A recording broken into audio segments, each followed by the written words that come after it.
Hello, Welsh Garibaldi Red. Nottingham Forest are 6 games without a win, and they are very short on attacking options as they welcome Aston Villa to the City Ground on Sunday. An informed team, a tough task ahead, and Forest in need of points. That was an intro, no notes. It could have gone a lot worse. Joining me to discuss the game, I'm joined first of all by Greg Mitchell. Greg, how are you doing? Good, yeah. I mean, it was a bit of a negative intro, wasn't it? So we could find some positives. Well, we'll try and find some positives as we go along. But yeah, you're not far wrong. You're not far wrong. And also with us is Emily Anderson. Emily, how are you doing? Yeah, good, thank you. Thanks. Good. This is recorded, by the way, not live, I should say. If people are trying to comment in the live stream, you can't because we couldn't do it on Thursday or Friday, unfortunately. So also, Greg can't get battered in the comments for the team he picked, so he's probably pleased about that. Before we get into teams, then, let's talk about the game. In general, Greg, how are you feeling then? You said I was a bit negative there. Are you more upbeat than me or not? I'm excited because I feel like it's the first game where us fans are genuinely walking into it thinking, oh, I don't know about this one. You know, and we've always been our own worst enemy with things like that, haven't we? And I think going to a real dogfight of a game against a very good Aston Villa team, like you say, I just think it could benefit us. No, I think you're right. I mean, we've commented on the atmosphere in general. Before I come to you, Emily, in fact, Greg, we don't want to be the atmosphere police, but you're the man who focuses on the atmosphere. It's been a bit of a concern, I guess, but you think it's going to be, pretty hostile for Villa on Sunday then? Yeah, I think it has to be. I think it has to be back to how it was last year. And we've got many reasons why it hasn't been this season and it hasn't been up to those incredible levels. But I think it will be. I think this Sunday is going to be a special day and everyone's going to be ready and raring to go. And those of us who were at Anfield on Sunday sees what a terrible home atmosphere can be like. And we don't want fans walking away thinking we're anything like that. You could hear the pigeons there on Sunday. So it'll be different. It's a game we're not expected to win by any means. And it's a game very similar to this time last season. And I think we're a better side. We're a side that's learning every single game. And I think we'll give them a real go no matter what the result. I think there's got to be a lot more positives coming from playing a game like Aston Villa. How are you seeing it, Emily, in general? I feel okay about it because I think for the first time this season, no one is going to go into that game with any level of complacency. And that was our biggest failing, I think, going into the Burnley game and the Luton game, is that everyone I spoke to talked about it as a nailed-on 3 points. And obviously that came to bite us on the bum on both occasions. And we narrowly scraped past Sheffield United. But it does feel like this weekend is all about backs against the wall. And when backs are against the wall and we know what situation we're in, what are the players going to do? Are they going to turn up? What are the fans going to do? Are they going to turn up? I just hope the City Ground roars our players on. Because, yeah, Villa are doing really well. They've got a very settled team. They're scoring goals. They're now defensively sound. They're in the top 5 in the Premier League. So, yes, they are a really good football side, but we should have nothing to fear.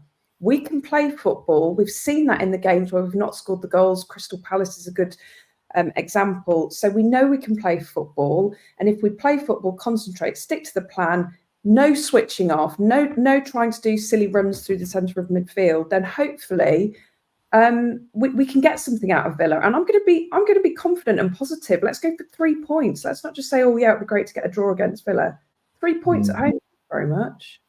And I mean, it was home form that really saved us last season, Greg. Ironically, it's probably been our weakness in the sense. I know we've got more points at home than away, but it's not been there yet. But are you still in the camp that you'd back us against anyone at home, apart from maybe like Man City or something like that, to win a game?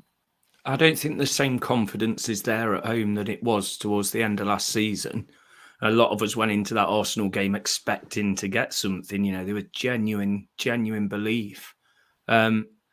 But things change, don't they? It's only going to take one win against a top 10 side at home to really change the way we feel about the place again. And it's coming. We're by far a terrible side. We lost to Liverpool. We're in a second season. We're expected to lose to Liverpool. As long as we're slowly progressing, we'll get there. So I've got a bit of realism now, and I think Aston Villa's probably come at the perfect time. There's a lot of pressure. There's a lot of pressure on Steve Cooper already this early on again. But I feel like we're will live up to that pressure and will really go for it. Just looking at Villa, Emily, they're fifth in the league. They've won 7 of 10, and they've won 11 consecutive home games. But obviously, this game's away. Their 2 defeats have been away, but admittedly, that was Newcastle on the opening day and Liverpool 3-0. Anyone can lose 3-0 to Liverpool. If this was at Villa Park, I'd really be worried. But yeah, I mean, how highly do you rate Villa for a start? But you can still see us getting a win in this one, can you?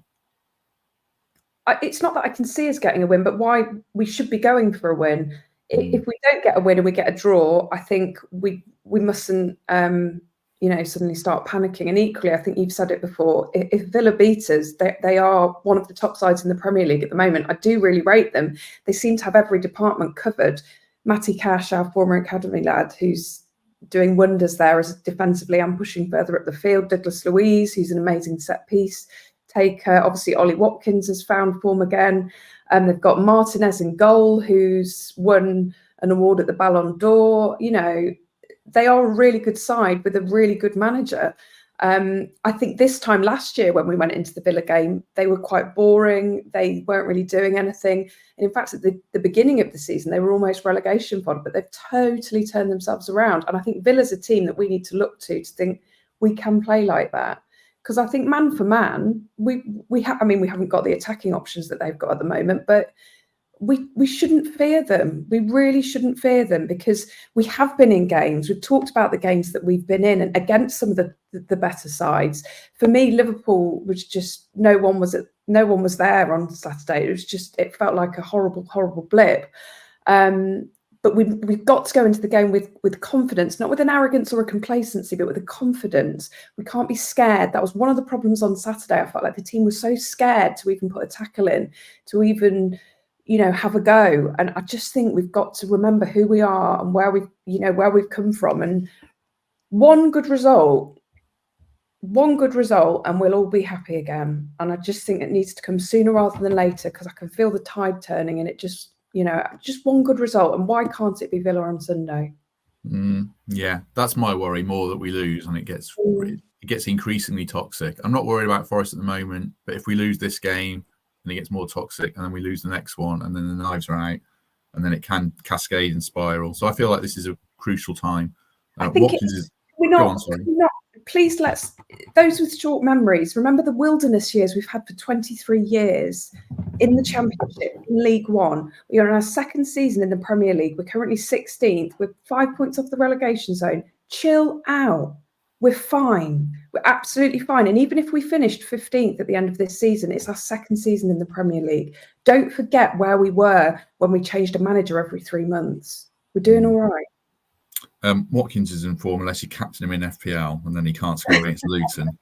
But Eddie Nketiah will save you if you get him in on a wild card. We mentioned strikers then, Greg. Watkins obviously genuinely is one of the top strikers in England. We're very short up front. We'll come on to Taiwo, but in general, we're lacking options. Is that the big worry for you that, we don't look like scoring many goals as it is, do we? But Taiwo's going to be back. Taiwo's fit. Taiwo played the last 20 minutes. I think that's a huge positive. I don't think Wood's going to be there, is he? But we've got Taiwo, we've got Alanga, we've got Gibbs White, who needs to step up very soon. He's going to get there again soon. Quality like that just doesn't disappear.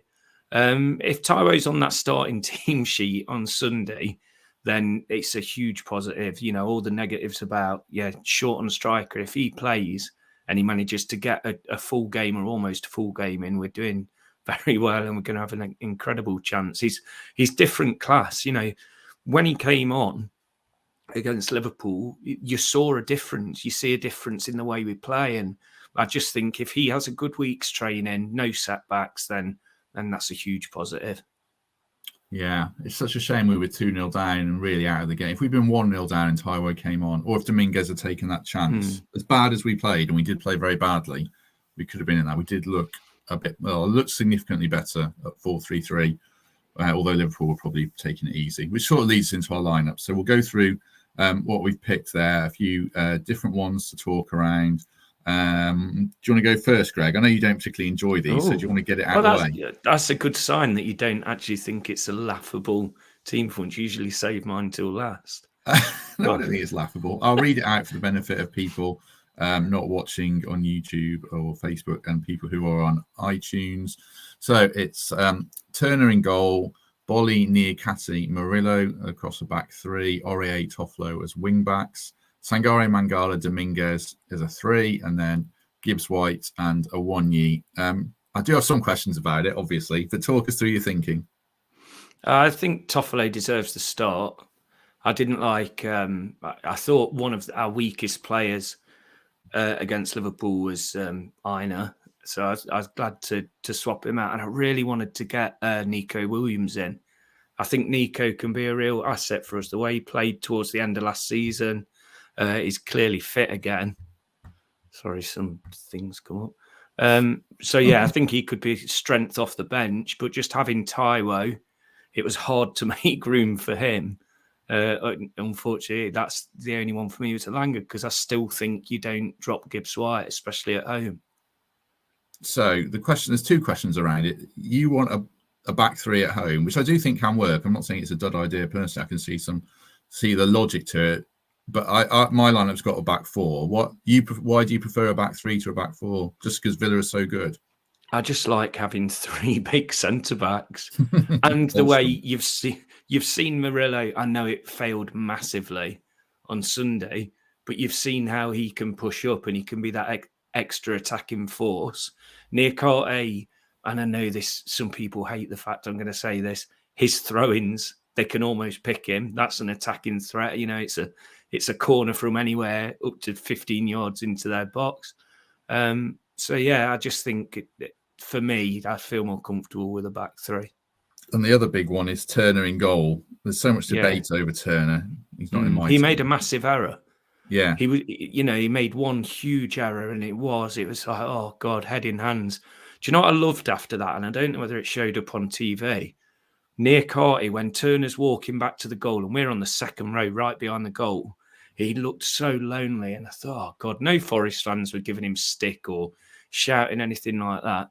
Niakate comes up behind Turner and he's clapping at the away fans, clapping them to say, come on, you know, it's obvious he's messed up. But I really liked that team spirit, and almost it made me think they believe in him. They realise he'd messed up, but yeah, you know, we haven't got a clue how good this other guy is. And I think Turner hasn't made many mistakes. That was a massive clanger, but do you get dropped just for one big one like that? I'm not sure. Well, let's go into Emily's lineup next then, because that's got Vlachodimos in it. So we'll ask Emily about that shortly, and then we'll do my team. And again, just reading it out for people listening or watching, Emily's team is as follows: Vlachodimos in goal, a back four of Aurier, Bolly, Murillo and Aina, a three of Mangala, Yates, Dominguez, and then an attacking trio of Gibbs White, Awoniyi and Elanga. Talk us through your thinking there, Emily. Yeah, with a heavy heart, I've switched Turner and put in Vlachodimos, because I think like you say, we've been waiting for Turner to make mistakes to give Vlachodimos the chance to have a go. And I know what you're saying, Greg, that it was one howler on Sunday, but there have been a couple of dodgy moments for Turner over the last few games. And each time we've said, oh yeah, but it's not enough to drop him. It's not enough to drop him. It's no disrespect for Turner, but we've got to give Vlachodimos a chance at some point. He's the Greek keeper. He played for Benfica. You know, if it all goes wrong on Sunday against Villa with him in goal, I'd hold my hands up and say, yeah, fine. But I feel like this is the moment at home to give him a chance. Instead of a back four. Oh, sorry, am I talking through my whole team, Matt?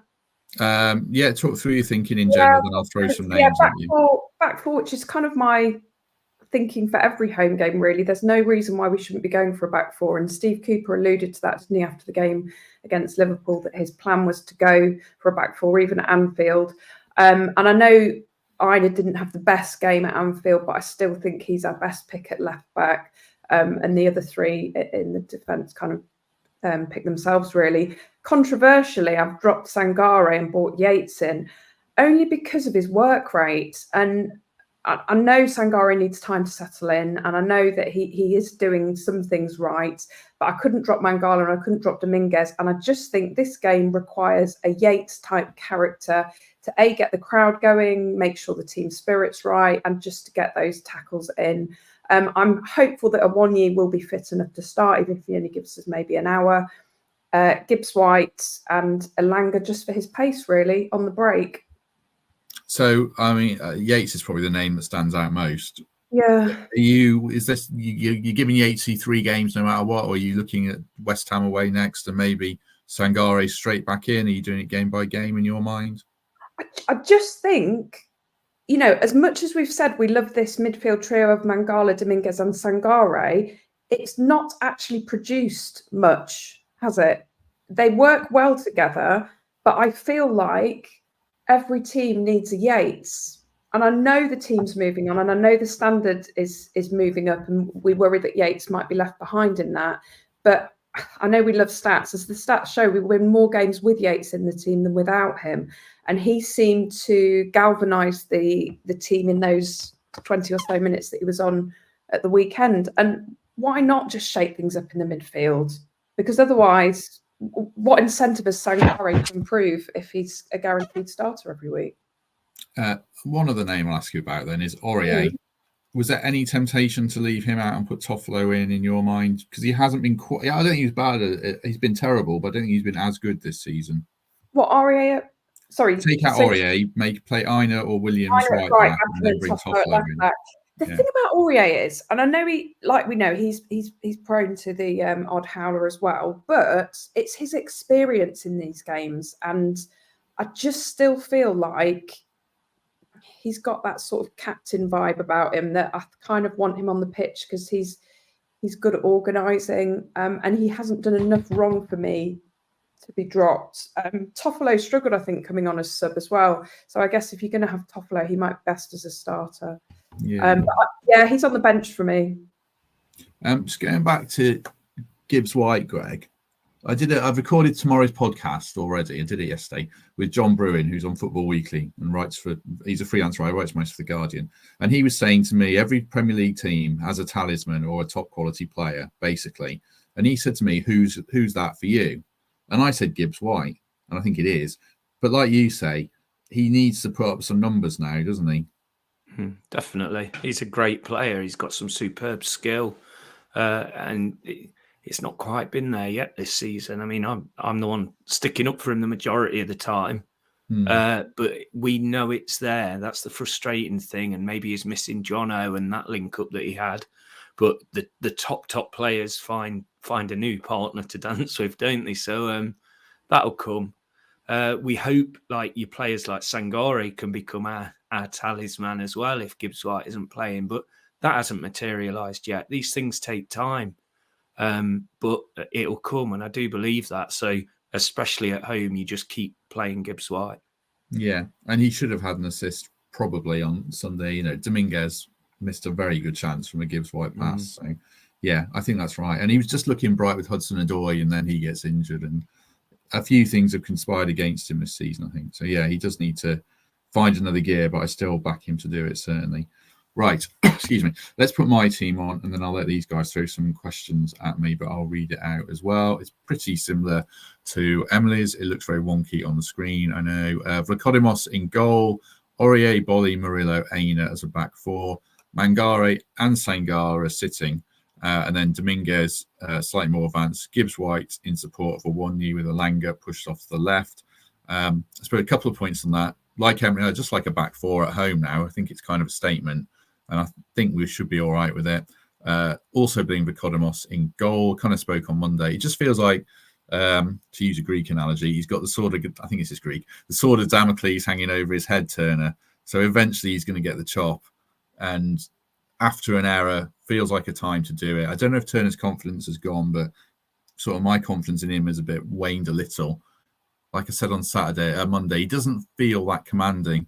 And I just want to see a different presence in there. I don't know if the Vlachodimos is going to be the answer, but I kind of like to find out, as I said.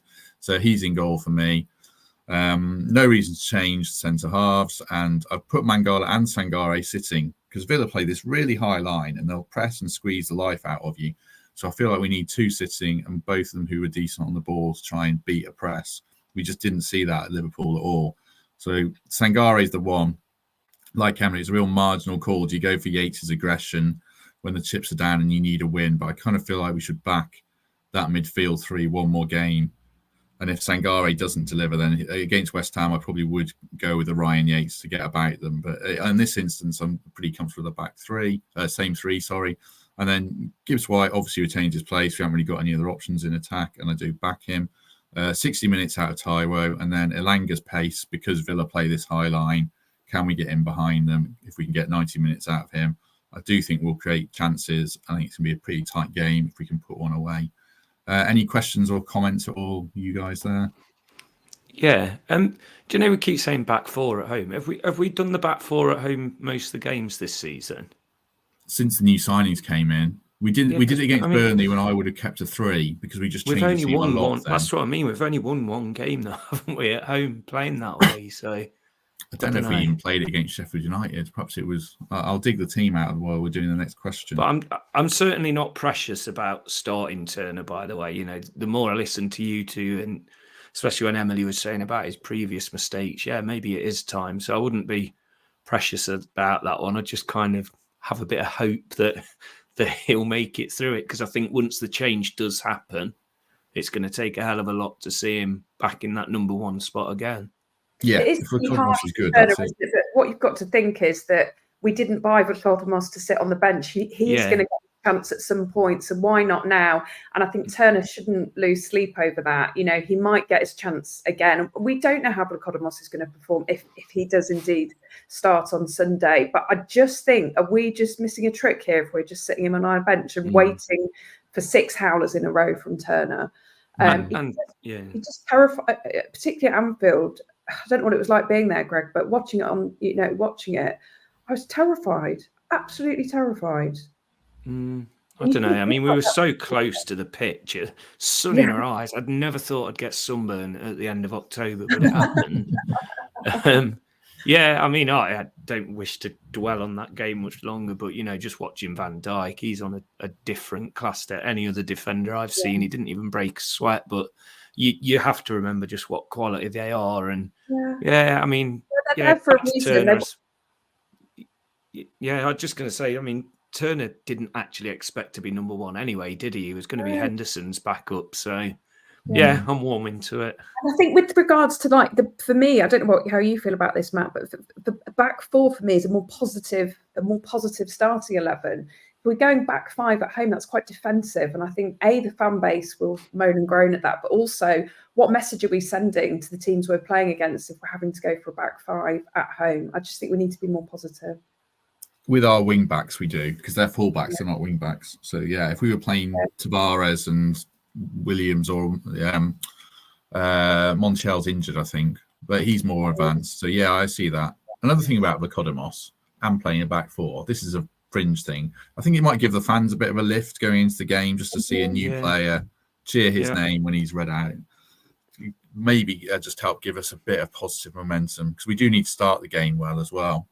Because Villa are going to come at us. My only worry with all our teams, and it's, I guess, because of what we're faced with at the moment, is we don't really seem to have any width. It's quite narrow, isn't it? I guess Elanga obviously will run up and down the wing, but it just feels like, I don't know, it's all a bit too compact in that centre mid area. But I think that's the same for all our teams. Yeah, I mean, Elanga is the width. He was the width against Luton. He got in so many good positions. He had a good game, but that's why the midfield's so key, because they've got Kamara and Louise, and then they'll play McGinn wide and Zaniolo wide, and they're quite compact. And then Diaby plays close to Watkins. It's all going to be tight down the centre of the pitch. And we lost that battle so badly against Liverpool. We're going to have to do a lot better.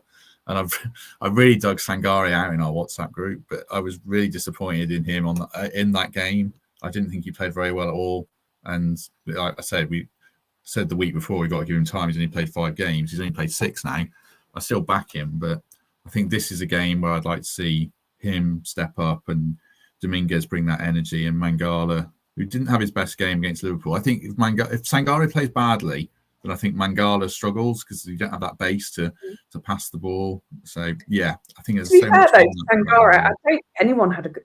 Can you name who had a good game on Sunday? Oh, no one. Who was our man of the match on Sunday? I wouldn't give it to any of them. No, I thought Elanga tried his best, but he ran offside a lot and he didn't have a good. he worked hard as he always does, but there wasn't anyone in the team that I thought, oh yeah, they're putting a shift in. It was we were non-existent. We might as well have just ordered the 3 points before the match started. Yeah, I mean, even Bolly, his passing was bad, but his defending was fine. It was grim. It was one to forget. Greg doesn't want to talk about it anymore. It was £3.25 a pint before the game. I just hope we get to go up there again. Maybe in the cup, yeah, certainly. Right. Any other thoughts on the game, Greg, before we move on? No, just the fact that we've got, like you say, we've got to go for it, but we've got to be sensible. I just think keep it tight in the first half, and then just see what happens. Take it into the second half with a lot of hope, the crowd behind us, and then give it a real go. See what happens. Just got to get that crowd behind them. That's the key. I think the only worry about that, and I think you're dead right, the only worry is we've got Taiwo who can only play an hour. So, and Elanga, he looks gassed after 70 minutes. So you kind of feel like we need to be leading by then, because when we take Taiwo off, which we're going to have to, I'm sure, I can't see any scenario where he plays 90 minutes unless if he does, he's got a very good chance of getting injured. So I think we need to be right in the game and maybe have a lead going into the last 20 minutes, and then it might be. You're doing well at bring me back down to earth each time that I get up today. Sorry. I know it sounds bad, but it's true though, isn't it? People are saying, we should be doing a lot better. And probably over the course of the season, I think we should be a couple of points better off. But we are struggling in attack. It's very hard to score goals when you've got a striker who can play 60 minutes and no one else. And I'm going to say Anthony Elanga, who's very raw. I was going to save this, but seeing as we're saying about points and stuff, after 10 games last season, we were on, hold on a minute, minus 16 goals and 5 points. 10 games this season, minus 5 goals, 10 points.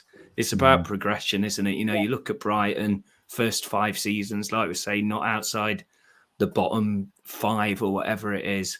We have clearly improved on this time last season, clearly. It isn't a disaster just yet. We're very lucky that the teams below us are very poor, but we still didn't manage to beat them. But our points tally so far is looking up. It's looking better. It's looking more positive. So I don't think it's the doom and gloom that we're seeing online is realistic as to where we are. Yeah, I know people would say to that, but we spent a lot of money and we should, we've got a lot better side. We should be a lot higher. We're going to have to keep spending money. Yeah, I know. And if you look at the table, we've got 10 points. If we beat Luton, I've said this a lot, if we beat Luton, we'd be on 12.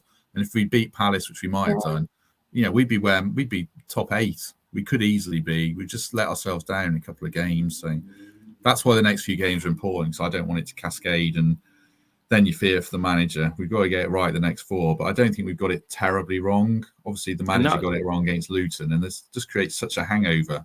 Like that Bournemouth game last season, that hung around like a bad smell for so long. And I just think if it doesn't go our way, if it doesn't go our way this Sunday, let's not panic. I think that's really, really important. And you mentioned the fact we've spent more money. They've still got to get to know each other. They've still got to learn how to play together. You could have the best 11 players in the world, but if they don't know how each other works, they won't work as a team. They still need time to gel. And I'm not saying they should still be gelling now or they should be ready, but I just think we just need to calm a bit. What Greg said about where we were last season to this season, that's progress. And two of the teams that were on 10 points this time last season, Palace and West Ham, they're the teams that we're aiming to be like this season. I know I want Europe and I want to get there sooner rather than later, but being realistic, it's probably not going to be this year. So, as long as we keep building and we pick up results like we may well do at the weekend, things are going to look a lot better. Yeah, and we're going on a bit here, but all the teams above us, there's a few with problems as well. And Chelsea are going to get better, but they're only 2 points above us. Palace can't score a goal because they haven't got any strikers, which is a problem, as we've said. Fulham, I think Fulham are going to struggle. I think they're really overrated. And then Everton are doing okay. Bournemouth are having a really rough time. And then I think that bottom 4, Bournemouth, Luton, Burnley, Sheffield United, if they maintain their current managers, then I think that might be pretty set for a long time. So we're just not far away. I know I keep saying it, but we just need to get it right in these next few matches and find a couple of results. Like West Ham have got Brentford this week. If they lose that'll be 3 defeats in a row. So, and I think they will. So we could go there with a bit of confidence. We just need to take something into it from this Villa game, a point, a performance, whatever. I think we were already better away than we were last year. So I think, we can go in with confidence. And Everton got a result there, didn't they? So why can't we? I don't think West Ham are anywhere near at their best at the moment. So I don't see why we couldn't pick up something there. No, keep Jared Bowen quiet and you've got a chance. Right. Anything you want to add before we finish, Greg? I was so lucky on Friday. Sam Perkins, going through motor neuron disease, raising hundreds and hundreds of thousands for charity research into MND. We had a charity golf day, and Sam being Sam, he just asks questions and keeps asking and gets all these people to come along, and is lucky enough to have Johnny Owen as a patron for his charity. So he got some of the Forest legends there. We had Paul Anderson. He was just a great bloke, brilliant to talk to, just such a lovely bloke. And Steve Cooper, he came along as well. So I was talking to him, and when he walked away, it reminded me of an NFL saying, because I was telling him what I thought and this, that, the other, having a great conversation. And about Forest, not tactics. Oh, no. Well, mainly about dogs and stuff, to be honest.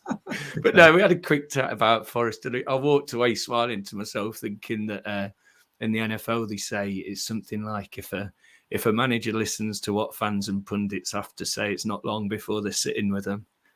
I thought to myself, he's just listened to me there thinking that.